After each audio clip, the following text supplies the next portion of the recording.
역대지하 8장 솔로몬의 업적. 솔로몬이 주님의 성전 가석의 궁전을 다스리는 데 20해가 걸렸다. 곧이어 솔로몬은 히람에게서 얻은 성읍들로 다시 건축하여 거기에 이스라엘 자손을 살게 하였다. 솔로몬은 또 하마수바로 가서 그 성읍을 점령하였다. 그는 또 광야에서 다드모를 건축하고 모든 양국 저장 성읍들은 하마스다가 건축하였다. 또 윗 헤브론 베토론과 아랫 베토론의 성벽을 쌓고 문들을 만들어 달고 빗장을 질러 그곳 요새 성읍을 만들었다. 또 솔로몬은 자기에게 속한 바알락과 양국 저장 성읍들과 병거 주둔 성읍들과 기병을 주둔 성읍들을 세웠다. 그래서 솔로몬은 예루살렘과 레바논과 그가 다스리는 모든 지역 안에 그가 계획한 모든 것을 다 만들었다. 이스라엘 자손이 아닌 햇사람과 아모리 사람과 브리스 사람과 히위 사람과 여부스 사람 가운데 살아남은 백성이 있었다. 솔로몬은 이 사람들을 노예로 삼아 강제노동에 동원하였다. 그들은 이스라엘 자손이 다 멸하지 않고 그 땅에 남겨둔 사람의 자손이다. 그래서 그들은 오늘날까지도 노예로 남아있다. 그러나 솔로몬은 이스라엘 사람들 가운데서는 어느 누구도 노예로 삼아 일을 시키지 않았다. 이스라엘 사람은 솔로몬의 군인 관리들을 통솔하는 최고 지휘관, 병거대 지휘관과 기병대가 되었다. 솔로몬 왕의 일을 지휘한 관리 책임자들은 250명이었다. 그들은 백성을 감독하는 권한을 가진 사람들이다. 솔로몬은 바로의 딸 다윗을 위해서 데려다가 그가 살 궁을 따로 세우고 그 궁에서 살게 하였다. 솔로몬은 이스라엘 왕 다윗의 궁은 주님의 궤를 모신 거룩한 곳이므로 그의 이방인 아내가 거기 살아서는 안 된다고 생각한 것이다. 그때 솔로몬은 자기가 현관 앞에 세운 주님의 재단에서 주님께 번제를 드렸다. 그는 안식일과 새 달과 해마다 3번 지키는 절기인 무교절과 칠칠절과 초막절에 대하여 모세가 명령한 제사의 일과를 그대로 하였다. 솔로몬은 또 자기의 아버지 다윗이 정한 법을 쫓아 제사장들에게는 갈래를 따라 차례대로 봉사하게 하였고 레위 사람에게도 직책을 맡겨서 날마다 찬송하는 일과 제사장들을 보좌하는 일을 하게 하였다. 그는 또 문지기들에게는 갈래를 따라 여러분을 지키게 하였다. 하나님의 사람 다윗이 명령한 그대로였다.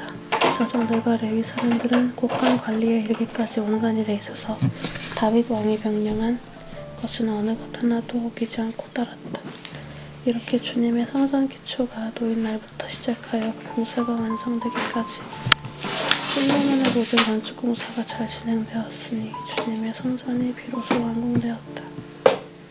그때 솔로몬이 에돔 땅의 성읍인 에시온 게벨항구와 엘롯항구로 갔더니 히람이 신하들을 시켜서 솔로몬에게 상선들을 보내고 바다에 도련한 부하들도 보냈다. 그들은 솔로몬의 부하들과 함께 오빌로 가서 거기에서 금 450달란트를 실어다가 솔로몬에게 바쳤다. 역대지하 9장. 스바의 여왕이 솔로몬을 찾아오다. 스바의 여왕이 솔로몬의 명성을 듣고 여러가지 어려운 질문으로 그를 시험하여 보려고 예루살렘으로 그를 찾아왔다. 그는 많은 수행원을 데리고 또 여러가지 향료와 많은 금과 보석들을 낙타에 싣고 왔다. 그는 솔로몬에게 이르자 마음속에 품고 있는 온갖 것들을 다 물어보았다. 솔로몬은 여왕이 묻는 모든 물음에 척척 대답하였다. 솔로몬이 몰라서 여왕에게 대답하지 못한 것은 하나도 없었다. 스바의 여왕은 솔로몬이 온갖 지혜를 갖추고 있는 것을 확인하고 그가 지은 궁전을 살펴보고 또 왕의 상에 오른 요리와 신하들이 둘러앉은 모습과 그의 관리들이 일하는 모습과 그들이 입은 제복과 술잔을 받들어 올리는 시종들과 그들이 입은 제복과 주님의 성전에서 드리는 번제물을 보고 나서 넋을 잃었다. 여왕이 왕에게 말하였다. 임금님께서 이루신 업적과 임금님의 지혜에 관한 소문을 내가 내 나라에서 이미 들었지만 와서 보니 과연 들은 소문이 모두 사실입니다. 내가 여기 오기 전까지는 그 소문을 믿지 못하였는데 내 눈으로 직접 확인하고 보니 오히려 내가 들은 소문은 사실의 절반도 안 되는 것 같습니다. 임금님께서는 내가 들은 소문보다 훨씬 더 뛰어나신 분이십니다. 임금님의 백성은 참으로 행복한 사람들입니다. 임금님 앞에 서서 늘 임금님의 지혜를 배우는 임금님의 신하들 또한 참으로 행복하다 아니할 수 없습니다. 저 임금님의 하나님께 찬양을 돌립니다. 하나님께서는 임금님을 좋아하셔서 임금님을 그의 보좌에 앉히시고 주 하나님을 받드는 왕으로 삼으셨습니다. 임금님의 하나님께서는 이스라엘을 사랑하셔서 그들을 영원히 굳게 세우시려고 임금님을 그들 위에 왕으로 세우시고 공평과 정의로 다스리게 하셨습니다. 그런 다음에 여왕은 금 120달란트와 아주 많은 향료와 보석을 왕에게 선사하였다.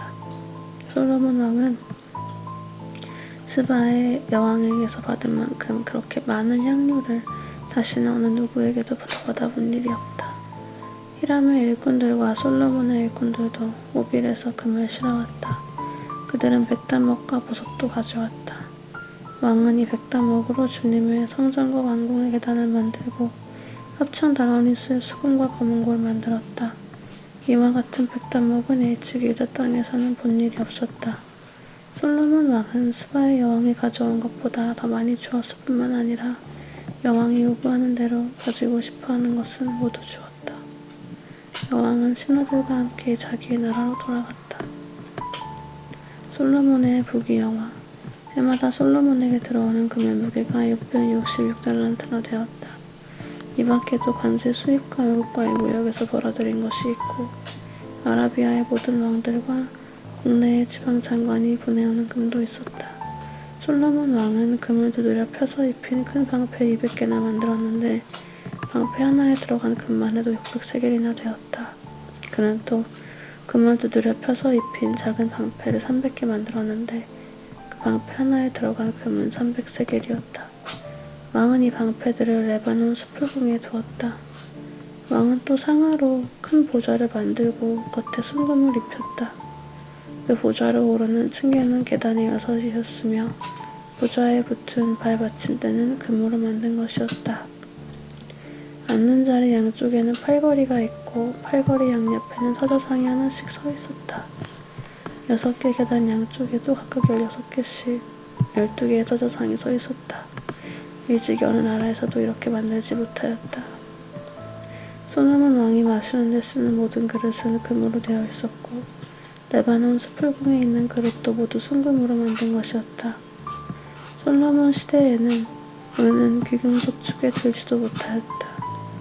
왕의 배들은 히람의 일꾼들을 태우고 다시스로 다니며 새해마다 한 번씩 금과 은과 상아와 원숭이와 공작새들을 실어오곤 하였다. 솔로몬 왕은 재산에 있어서나 지혜에 있어서나 이 세상의 어떤 왕보다 훨씬 뛰어났다. 그래서 세상의 모든 왕들은 솔로몬을 직접 만나서 하나님께서 그의 마음속에 넣어주신 지혜의 말을 들으려고 하였다. 그리하여 그들은 각자 은그릇과 금그릇과 옷과 갑옷과 향료와 말과 노새를 예물로 가지고 왔는데 해마다 이런 사람들의 방문이 그치지 않았다. 병고 끄는 말을 메어두는 마구간만 하더라도 솔로몬이 가지고 있던 것은 그것이 4,000칸이나 되었다. 기병은 12,000명에 이르렀다. 솔로몬은 그들을 병거 주둔성과 왕이 있는 예루살렘으로 나누어서 배치하였다. 그는 유프라테스 강에서부터 블레셋 영토에 이르기까지 또 이집트 국경에 이르기까지 모든 왕을 다스렸다. 왕의 덕분에 예루살렘에는 은이 돌처럼 흔하였고 백향목은 세펠라 평원시대 뽕나무만큼 많았다. 솔로몬은 이집트에서 그리고 다른 모든 나라에서 군마를 사들였다. 솔로몬의 통치개요. 솔로몬의 나머지 행적은 처음부터 끝까지 야단의 예언자의 역사책과 실로 사람 아히야의 예언서와 이도 선견자의 묵시록 곧 이도가 느밧의 아들 여로보암에 대하여 쓴 책에 기록되어 있다. 솔로몬은 예루살렘에서 40해 동안 온 이스라엘을 다스렸다. 솔로몬은 죽어서 그의 아버지 다윗을 성에 묻혔다. 그의 아들 르호보암이 그의 뒤를 이어 왕이 되었다.